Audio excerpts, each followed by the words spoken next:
Bien-aimé, shalom. Zamba pambola yo yambi biso na ndako na musala na ba faire pe na foyer na yo. Et na biso ete nzamba lingi yo. Soki nzamba zo tiko na ba mo itilelo, c'est parce qu'à lingi yo. La Bible dit il y a encore de l'espoir pour tous ceux qui vivent. Yo no bongi bien-aimé au tambola na nzambe parce que ça na bon. Yango na tongo to melote moto intitulé yango le pardon et l'humilité. Bien-aimé nzambe na bolingo na ye alingaka bato baza humble. Parce que Moutouaza aime. La Bible dit l'humilité précède la gloire. Nzamba dit yango bien aimé alinga sala makambo kamwana yo. Mais il faut qu'on mette tout dans mutu moko. Est-ce que ça aime? Yo kana ibisa yo. Okoyi komi ko senga pardon te soko mikitité. Moutouaza senga pardon za Moutouaza mikitis. C'est-à-dire andimi faute na ye. Yango moni soki totangi na Bible na Psaume 32.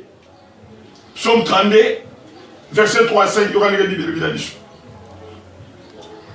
Tant que je ne suis tué, mes os s'est consumé. J'ai gémissé toute la journée, car nuit et jour, ta main s'appesantissait sur moi. Ma vigueur n'était plus que sécheresse comme celle de l'été. Je t'ai fait connaître mon péché, je n'ai pas caché mon iniquité. J'ai dit, j'avouerai mes transgressions à l'Éternel, et tu as effacé la pensée de mon péché. Ah, moi, l'homme de Dieu David, bien-aimé, un monsieur humble.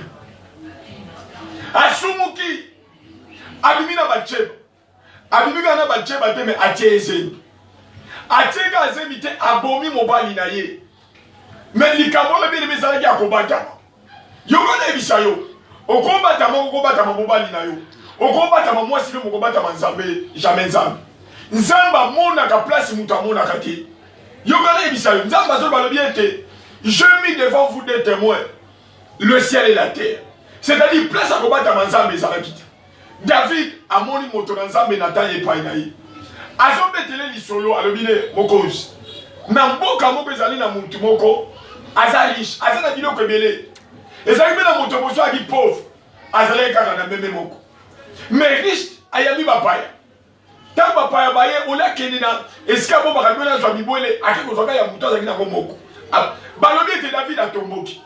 Alobi mutuwa nazo mérité liwa. Yoka, Mosakoli était très prudent et très sage. Alobi mutawe zali yo mokozi. Comment yo nzamba pesi yo mokozi? Apesi yo batu nyonso. Tu te permis à kokende kobima na mwasi ya soda na yo. Obimile kanga to chenze ni pe obomi mobile. David est un homme humble à Nikitis. A quel qu'on ne pas in Zambé. Bien aimé, na tongo qui Nikite pas in Zambé. Il y a quelque chose que Dieu peut faire en toi. Ozolinga kolimbi sate parce que ça humble. Ozolinga bien aimé ko senga pardon parce que ça humble. Oyebi maman moko maman wana azo tunanga muto ay papa. Pona ni mobali nanga akoki ko senga pardon.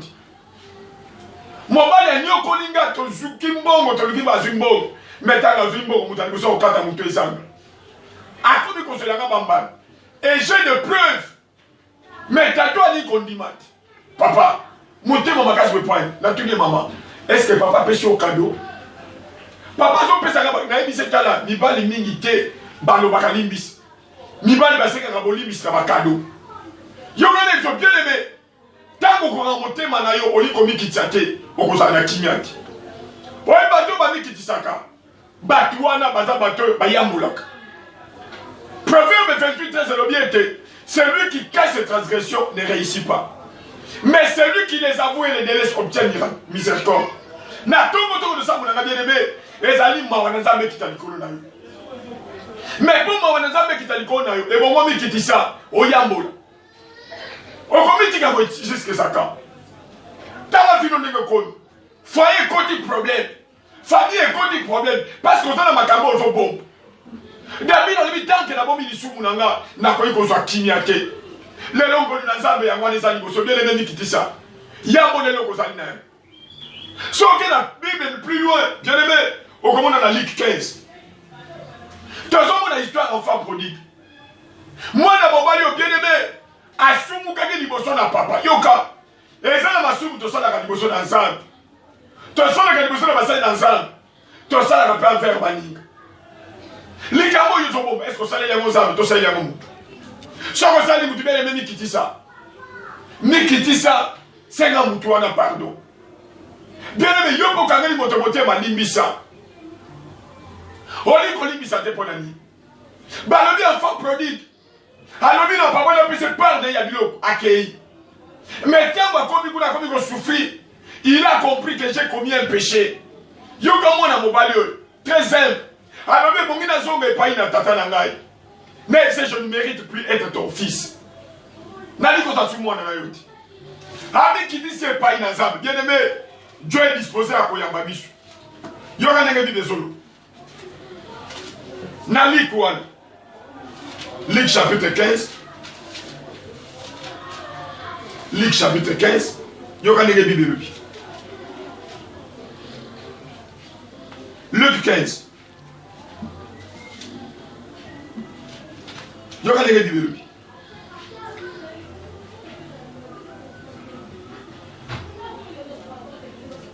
Verset 19. Je ne suis plus digne d'être appelé ton fils. Traite-moi comme l'un de tes mercenaires. Et il s'éleva et alla vers son père. Comme il était encore loin, son père le vit et fit ému de compassion. Il courut, se jeter à son cou et le baisa. Le fils lui dit, mon père, je péchais contre le ciel et contre toi. Je ne suis plus digne d'être appelé ton fils. Mais le père dit à ses serviteurs, apportez vite la plus belle robe et l'en revêtez, mettez-lui un anneau au doigt et des souliers aux pieds. Aïe comme Kitis. Bien aimé, l'humilité et le pardon sont deux puissances qui libèrent.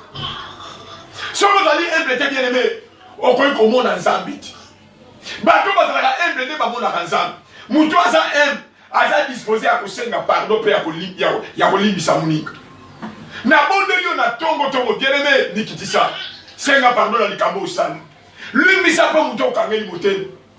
Okolo bate kolingi nzambe o mona kate mais muto ozo mona olingi ete tikanza basuka yo bien aimé ngolu na nzambe pesa mela yo lelo pelé vina bango kangani parce que bakangeli batumité alingi kolimbisa lelo ba famille de baby parce que bien aimé comme qui te salite na bonde na kombo na Yesu le Seigneur retienne bientôt zonge pa ina za lokola enfant prodigue.